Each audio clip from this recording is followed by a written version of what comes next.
तापोला cable stayed ब्रिजची प्रमुख माहिती. 1. स्थान कोयना धरणाच्या बॅकवॉटरमध्ये पसरलेले, तापोळा, महाबळेश्वर आणि अहिर, रत्नागिरी यांना जोडणारे.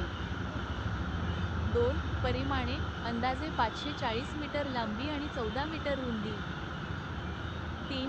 प्रकल्प खर्च अंदाजे ₹148 175 कोटी रुपये.